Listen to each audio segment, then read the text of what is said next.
주님께서 여러분과 함께 요한이 전한 거룩한 복음입니다. 주님 영광 받으소서. 그때 예수님께서 토마스에게 말씀하셨다. 나는 길이요 진리요 생명이다. 나를 통하지 않고서는 아무도 아버지께 갈 수 없다. 너희가 나를 알게 되었으니 내 아버지도 알게 될 것이다. 이제부터 너희는 그분을 아는 것이고 또 그분을 이미 뵌 것이다. 빌립보가 예수님께 주님, 저희가 아버지를 뵙게 해주십시오. 저희에게는 그것으로 충분하겠습니다. 하자 예수님께서 그에게 말씀하셨다. 빌립보야, 내가 이토록 오랫동안 너희와 함께 지냈는데도 너는 나를 모른다는 말이냐? 나를 본 사람은 곧 아버지를 뵌 것이다. 그런데 너는 어찌하여 저희가 아버지를 뵙게 해주십시오 하느냐? 내가 아버지 안에 있고 아버지께서 내 안에 계시다는 것을 너는 믿지 않느냐? 내가 너희에게 하는 말은 나 스스로 하는 말이 아니다. 내 안에 머무르시는 아버지께서 당신의 일을 하시는 것이다. 내가 아버지 안에 있고 아버지께서 내 안에 계시다고 한 말을 믿어라. 믿지 못하겠거든 이 일들을 보아서라도 믿어라. 내가 진실로 진실로 너희에게 말한다. 나를 믿는 사람은 내가 하는 일을 할 뿐만 아니라 그보다 더 큰 일도 하게 될 것이다. 내가 아버지께 가기 때문이다. 너희가 내 이름으로 청하는 것은 무엇이든지 내가 다 이루어 주겠다. 그리하여 아버지께서 아들을 통하여 영광스럽게 되시도록 하겠다. 너희가 내 이름으로 청하면 내가 다 이루어 주겠다. 주님의 말씀입니다.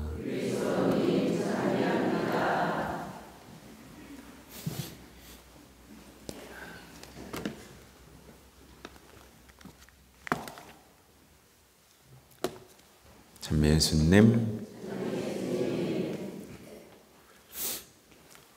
콧물이 사실은 눈물이 나서 콧물로 나온 건데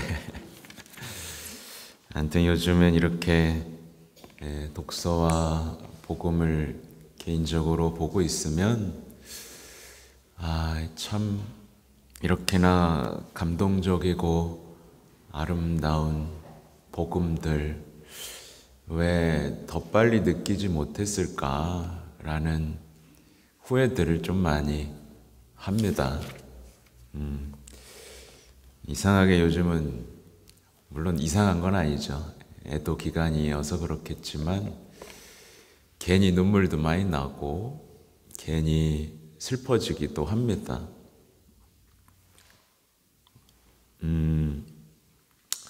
이제 교황님이 그립기도 하지만 이 교황님의 이제 삶을 이제 정리하다 보면 그리고 이제 마지막으로 남기신 말씀들, 특히 담화문들을 보면 이게 참 죄들이 너무 많이 보여서 계속 매일 회심하게 됩니다. 그래서 제가 요즘에 표정이 이렇게 조금 슬픈 이유는 애도이면서도 회심할 거리들이 너무 많아서 어떤 이런 아픔들 속에 조금 있다라고 말씀을 드립니다. 사실은 오늘 일독서의 내용은 희망에 대한 교리 교육, 그리스도 희망에 대한 교리 교육을 할 19번째 등장하는 말씀입니다. 그래서 그리스도께서 살아나신 것, 이게 우리의 어떤 신앙의 핵심 중에 하나거든요. 그래서 제가 써놓은 대로 좀 하면 그리스도교는 어떤 이념이나 철학적인 체계가 아닙니다. 알고 계시죠? 어떤 위대한 가르침을 따르는 게 아니에요. 어떤 한 위대한 인물의 헌신적인 사랑, 영혼적인 사랑을 기리는 것도 아닙니다. 그게 아니라 그리스도교는, 말이 좀 어렵더라도 잘 들으세요, 예수님께서 살아계시다는 믿음에서 출발하는 희망의 여정입니다. 제자들이 왜 이렇게 뛰어다녔을까요? 그분이 살아나셨기 때문에, 그걸 전해야 됐기 때문에. 그래서 그걸 믿으면서 희망의 여정을 간 겁니다. 이게 핵심입니다. 그분은 사랑이시고 살아계시다는 그 믿음의 뿌리를 두고 인생을 살아가 보는 겁니다. 희망의 여정인 거죠. 그때부터 우리가 보는 건 완전히 달라지는 거죠.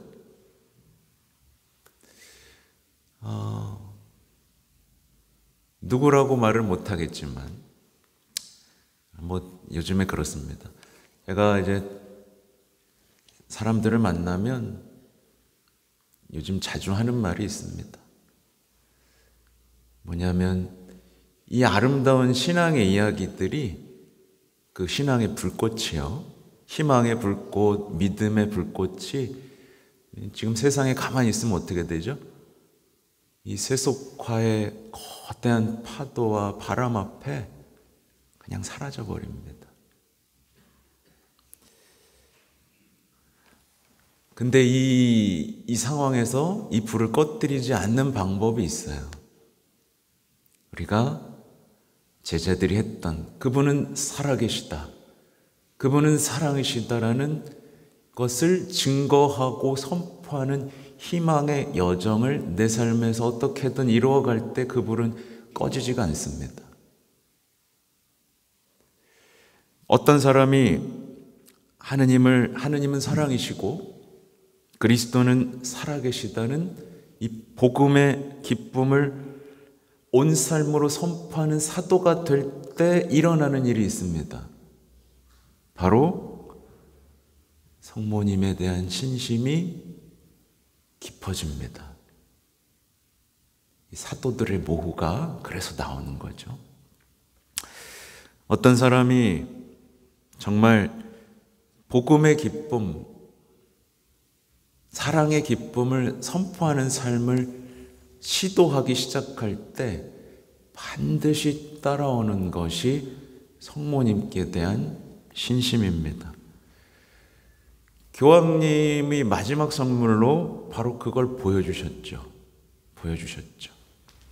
많은 분들이 발견을 못할 수도 있지만, 저는 프란치스코 교황님이 정말 마지막 선물로, 정말 의외였죠.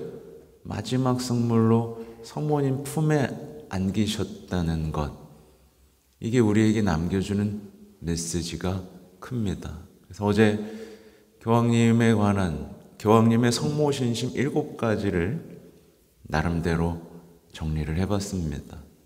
어떤 일화에서도 뽑았고 말씀에서도 뽑았는데요. 우선 프란치스코 교황님은 성모님께 계산하지 않으셨다라는 거를 말씀을 드립니다. 이 일화가 있습니다. 이제 파티마에서 있었던 일인데, 교황님이 단순하고 소박한 삶을 좋아하시잖아요. 근데 이제 교황님이 성모님한테 뭐를 좀 드려야 되겠는데, 이제 주변 사람들이 눈치를 본 거죠. 어떡하지? 금묵주밖에 없는데. 그래서 금묵주 이거 괜찮으시겠어요? 그러니까 혼날까봐, 어떻게 보면. 그때 하셨던 말이 아주 좋아요. 네, 성모님께는 계산하지 않습니다. 금묵주여도 좋습니다. 라고 말씀하셨습니다. 아끼지 않는 거죠. 네. 근데 저도 금목줄을 차고 왔는데 오늘은 제가 이제 성모님과 관련된 건 안 아끼는 편입니다. 그리고 뭐 어차피 가져갈 것도 아닌데요. 마지막 날은 봉헌하고 가야죠. 당연한 거죠.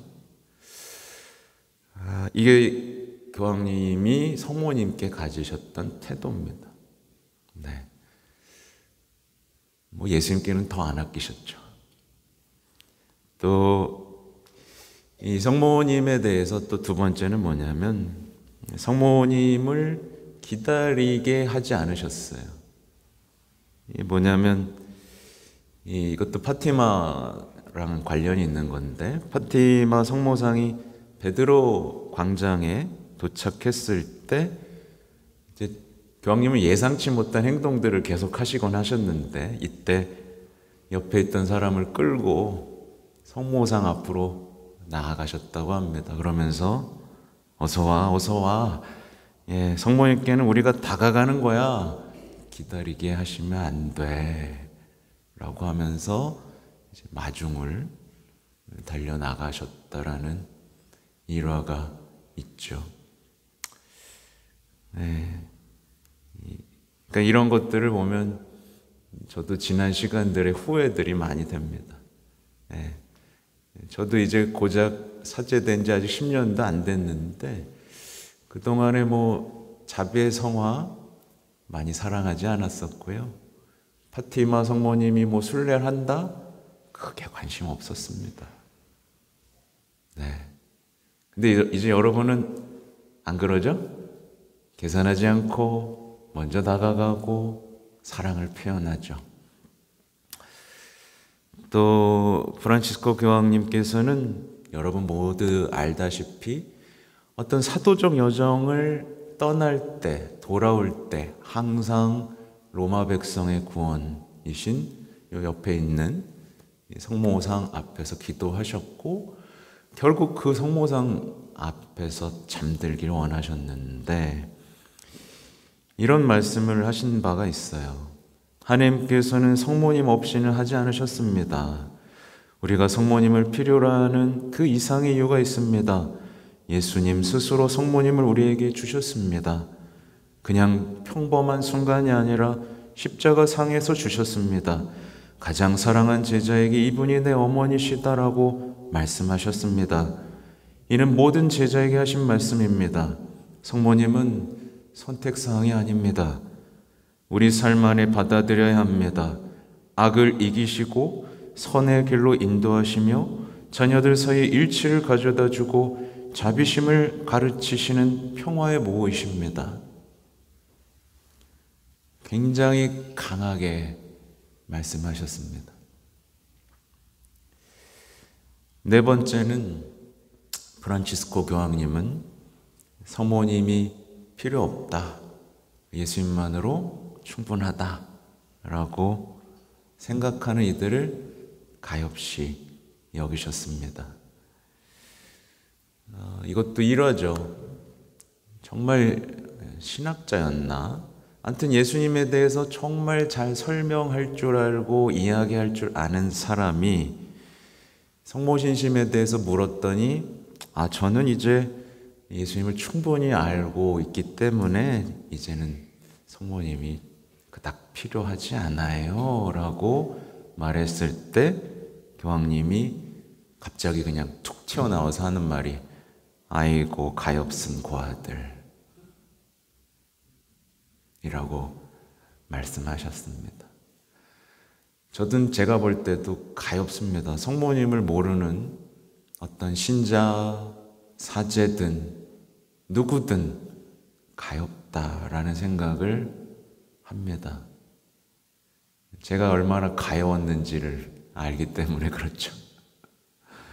성모님을 알고 사랑하기 전에 저와 알고 사랑하게 된 후, 이따도 말하겠지만 성모님은 더 좋은 포도주를 언제나 준비해 주시는 분이시거든요.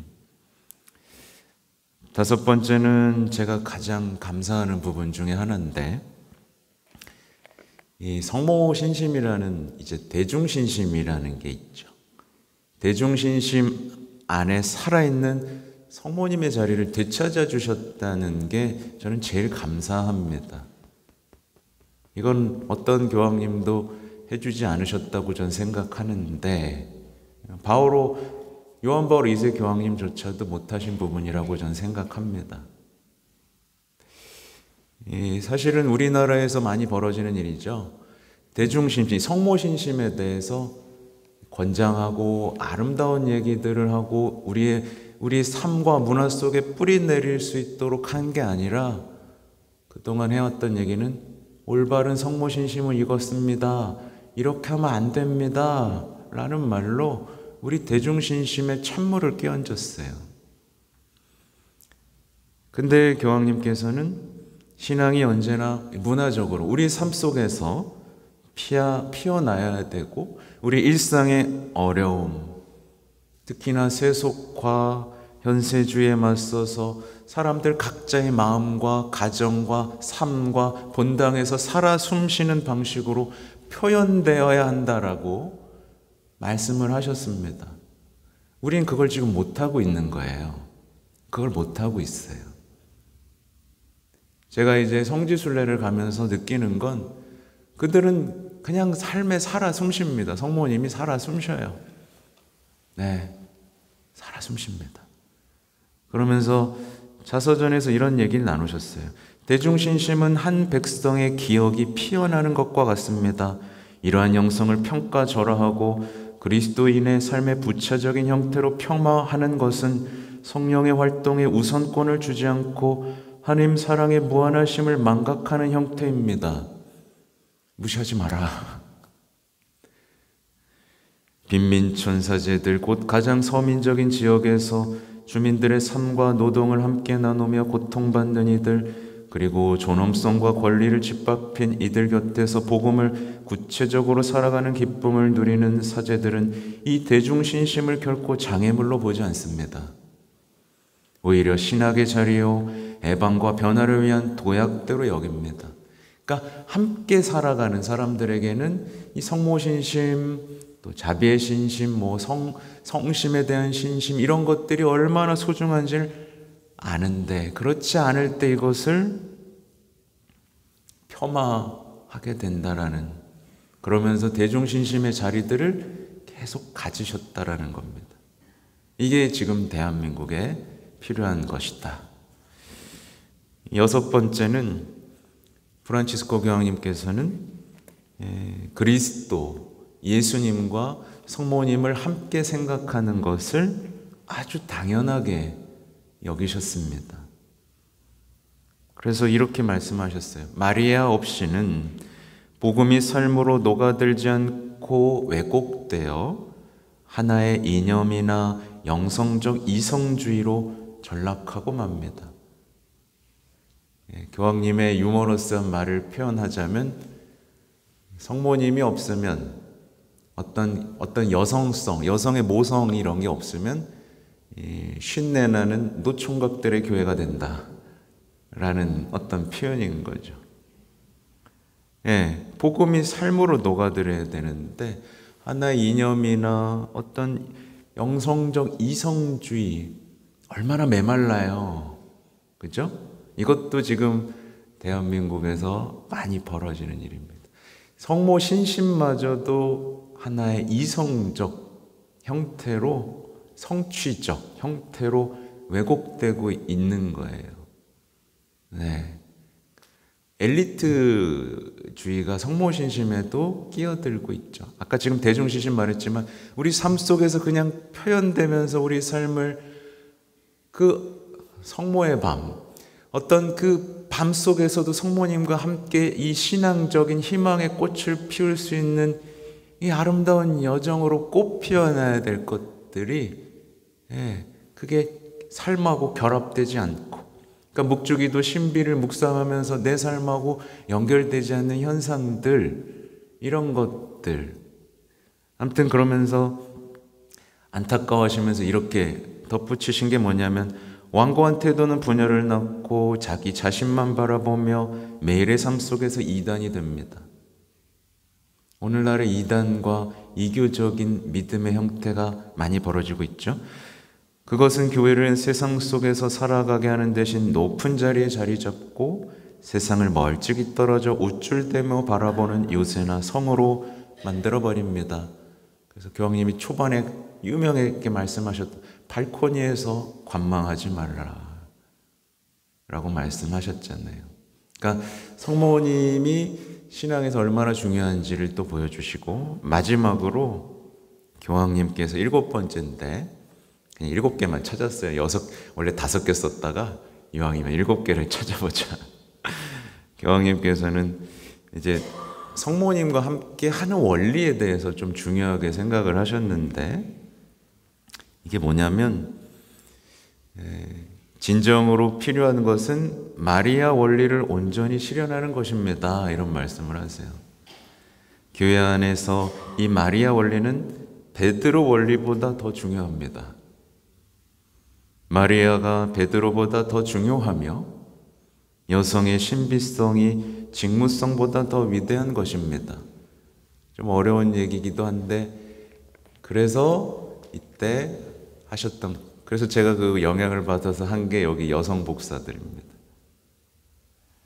그리고 정말 교황님으로는 최초로 교회 내에 이 여성 장관들, 간부들을 임명하기 시작하셨죠. 어떤 여성의 자리를 많이 마련해 주셨습니다. 네. 그리고 이제 여기에 이어서 마리아의 원리를 통해 희망할 수 있는 이야기, 정말 아름다운 얘기인데 이게 마지막입니다. 혹시 언젠가 두려움과 근심이 밀려올 때면 요한복음에 나오는 카나의 혼인잔치를 떠올려 봅시다. 그리고 스스로 말해보세요. 가장 좋은 포도주는 아직 나오지 않았다라고 말입니다. 이 말이 무슨 맥락에서 하신 거냐면, 우리가 습관적으로 하는 말 있죠. 옛날이 좋았지, 애들이 그때는 안 그랬는데, 이런 거 집어치우란 얘기입니다. 아니에요. 우리는 요즘에 젊은이들이 너무 약하다 하지만 결국 젊은이들이 지금 세상을 바꾸고 있습니다. 그런 편견, 앞으로 더 나빠질 거야, 옛날이 좋았어 해서 벗어나란 얘기예요. 우리와 우리가 사랑하는 이들을 위한 가장 깊고 기쁘며 아름다운 순간은 아직 오지 않았습니다. 비록 통계가 다른 말을 하고 지친 몸은 힘이 빠져도 결코 꺾이지 않을 이 희망만은 잃지 마십시오. 이 말을 기도처럼 되뇌어 보세요. 기도가 어렵다면 마음속으로 작게 속삭여도 좋습니다. 믿음이 약하더라도 진심으로 믿을 때까지 계속 속삭여 보세요. 절망에 빠진 이들에게도, 사랑이 메말랐다고 느끼는 이들에게도 이 말을 전해주세요. 가장 좋은 포도주는 아직 나오지 않았다 라고 말입니다. 같이 해볼까요? 가장 좋은 포도주는 아직 나오지 않았다. 이게 우리 삶에 있어야 할 마리아의 원리입니다. 더 좋은 날이 있을 겁니다. 그건 마리아의 원리로 살고 마리아를 사랑하고 그리스도를 희망하는 이들에게서만 발견되는 것들이겠죠. 그리고 이어서 성령의 바람을 얘기해 주셨어요. 성령의 바람은 멈추지 않고 불어옵니다. 형제자매 여러분, 평안한 여정 되시기를 빕니다. 성모님, 성령님, 그렇게 그리스도를 향하는 아름다운 희망과 항해, 이 신심을 여러분 잊지 않으시기 바랍니다. 아멘.